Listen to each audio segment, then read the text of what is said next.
Hello friends, in this video I want to talk about the secrets and challenge for creating perfect upscaler workflow that can work in high resolution. So the output resolution here is 5050 in 2000, about 16 or 17 megapixel. So it can be more. Let me show you how it's working. So at first I want to pay attention to the details. Okay, I hope you can see the video in good quality. And it's very important to restore the details while keeping the geometry. And also adding some detail for fabrics and also outer textures. You can see that totally when you are looking from long shot, there is a good consistency between all tiles. Because the image resolution is very high, we cannot process the image in one step, and we have to process the image in smaller parts. But when you want to process in the smaller part, there will be more challenges. So let me show you some more details.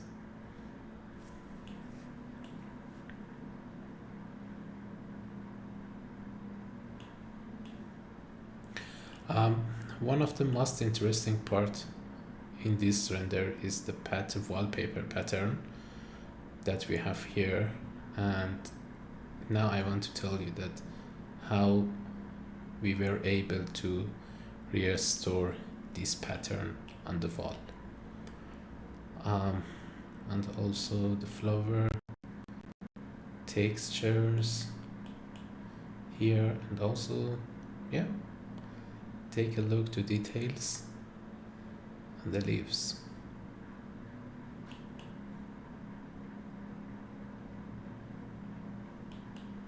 Detail on the curtain.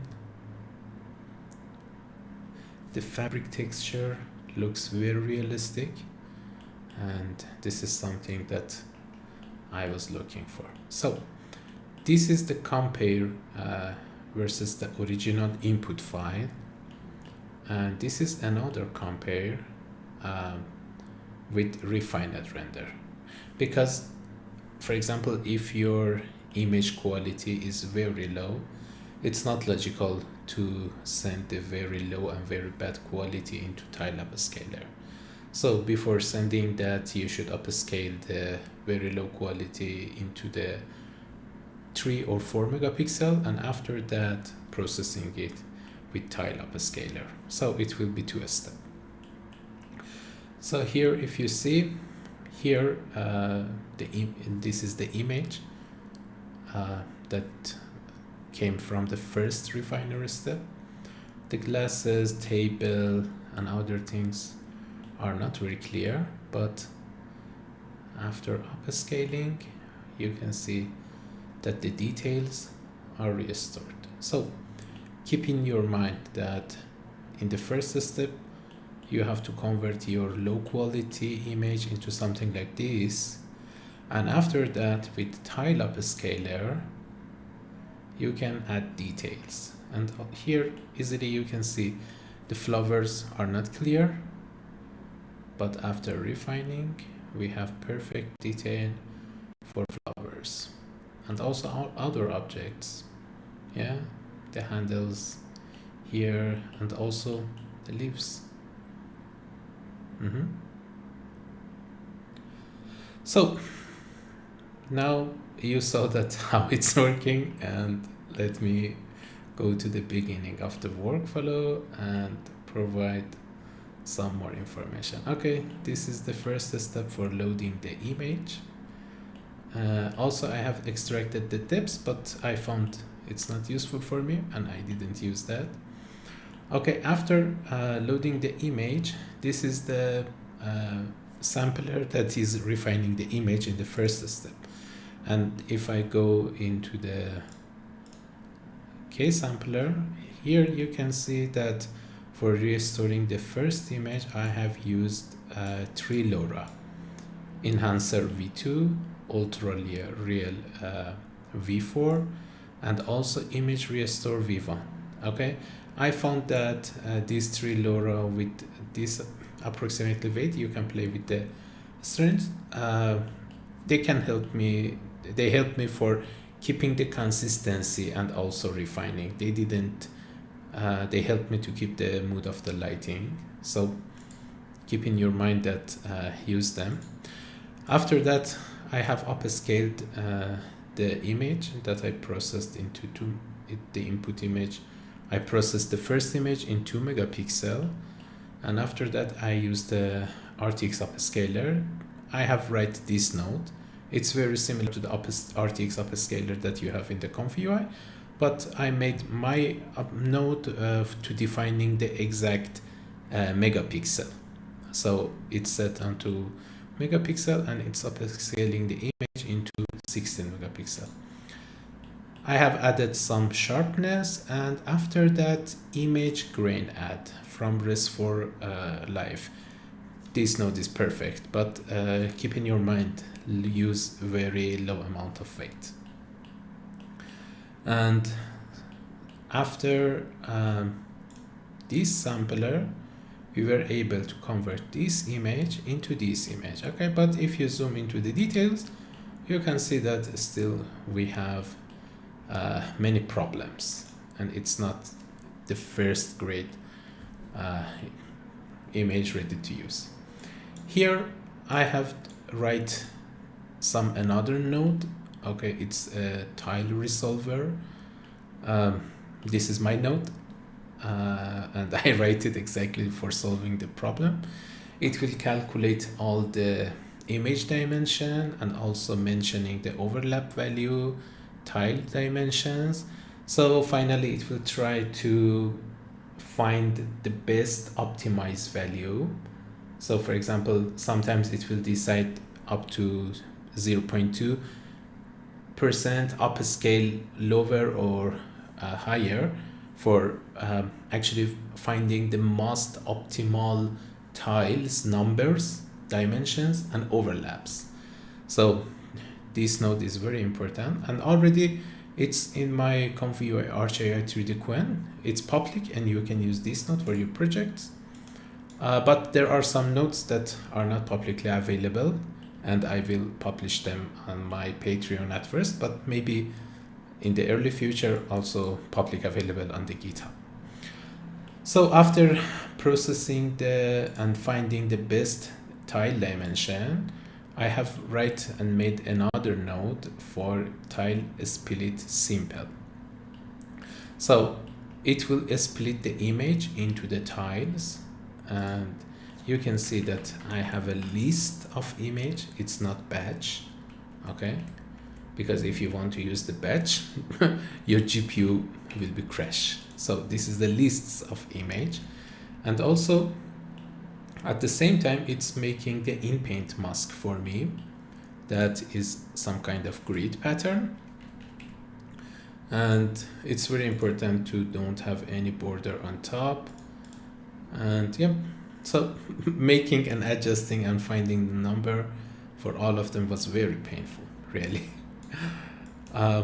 So after that, I'm making two different masks. One mask for blending, another mask for inpainting, because for keeping the consistency, I'm sending the image into the inpaint. The other note here that again I made that for this specific workflow is tile prompter. So it will receive two different instructions, the image and also the tile data, okay, that was generated from the tile split image node. So all of these informations are going into the tile prompter, and with Gemini 3.1 you have to use your API key. It can generate many prompts for you, but what is important in your prompts, for example, if I want to find some color number. Okay, so for example, here it mentioned the metal gold is this hex color code, and also in another prompt that is generated for another tile, again the metallic gold is in the same hex color. So this is one of the reasons, that we will be able to keep the consistency between the tiles. It's very important, because if you will have some different prompt for each tile, so I don't know what will be happen. All the tiles will be in different colors, and if you merge them, you will have some problems. So creating the perfect prompt is very important. So it should be detailed, because the Flux Klein 9b likes detailed prompt. And after doing all the things, I'm sending prompts, image, and also the Inpaint mask into the sampler. So inside the next sampler, I want to tell you that what was the challenge. Okay, here you can see this part. Actually, this part is not working, only this part is working. First, I was making the clip text encoder conditioning, and after that, here I have set up with conditioning time step, I have set up some kind of control net power for reference latent that is in the Flux. Because normally when you're sending some image into the Flux Klein, it's going through the reference latent. It's some kind of conditioning, and this conditioning will stay alive until end of the processing. So many times when this conditioning is in the processing unit or diffusion model, it will close your hands for making some changes, and sometimes it cannot pay attention enough to your prompt, because it can see some information from the image, and taking the decision for the diffusion model will be a bit hard. So here, for example, for this workflow, I set up the CN power into 0.5. So after the second step, it will be go down, and the latent reference conditioning will not work. The next change that I made inside this workflow is adding the denoise to the Flux, because normally by default, when we want to use the Klein, we have to use the sampler custom advance, and you cannot define the denoising value. But if you use the split sigma denoise, after that you will be able to simulate the denoise value. But please pay attention. You have to write your denoise and also your step number. And for finding the last step number, because the step number should be calculated dynamically based on your denoise value, you have to write this kind of mass and send the output to your scheduler. Because, for example, if you want to process for a step, okay, and your denoise value is 0.5, the Flux scheduler should receive 8 steps. It will ignore the first 4 steps and it will process the other ones. So this is the concept behind that. If you want to make denoising for Flux Klein, yeah. After that, I have received the image and I use the unsharp mask. This is inside the ComfyUI. I found that these GLSL shaders are working great, so I use it for adding some sharpness, but pay attention to the radius value and also the amount, because if you set it into the high value, it will damage your image.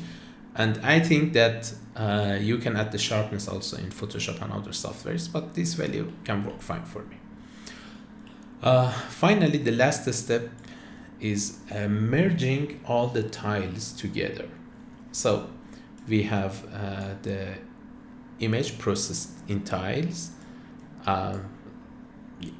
Here, okay, because all of these are some tiles, okay, and they are going into the tile merger, and also it will receive your original image, and with some different color match methods you can it will match each tile with the previous region of that image. For coloring reference, I have two different options, full image or region image. So imagine that you have one tile and you want to fix the tile coloring exactly with that image part. So finally, all these tiles will be merged and also color match with the first reference render. And this is the final output. And you can see it is able, for example, up to 10% or 15%, it's able to match the tiles together. And also if you have used the Seed VR, also inside the Seed VR, they are using the same technology. And finally we have the result. So it was a breakthrough about my workflow. I will publish the workflow JSON file and also the custom nodes on my Patreon.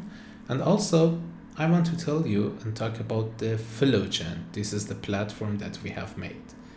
You can access to the Flowgen through the viz-dev.com.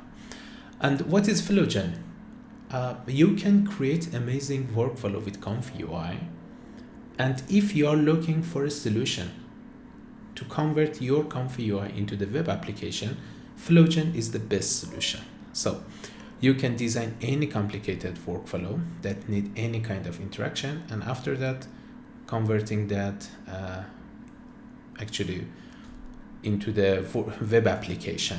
And for example, if I go to the workflows,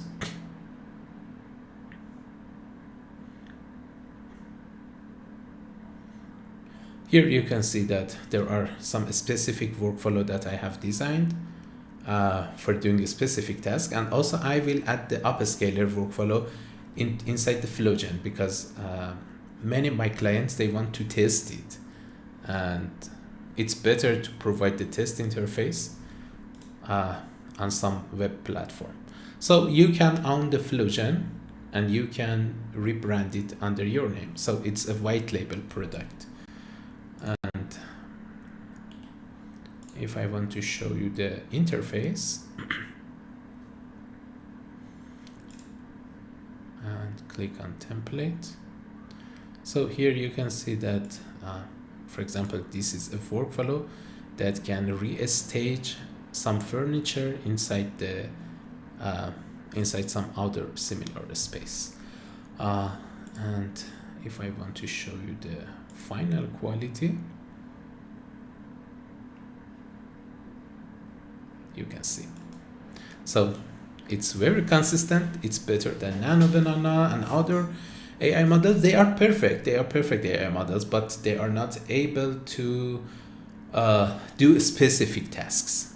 They are perfect for daily use. Okay, so it's all. Send me a message directly on LinkedIn or on YouTube. Comment on YouTube and I will try to help you. See you soon. Bye-bye.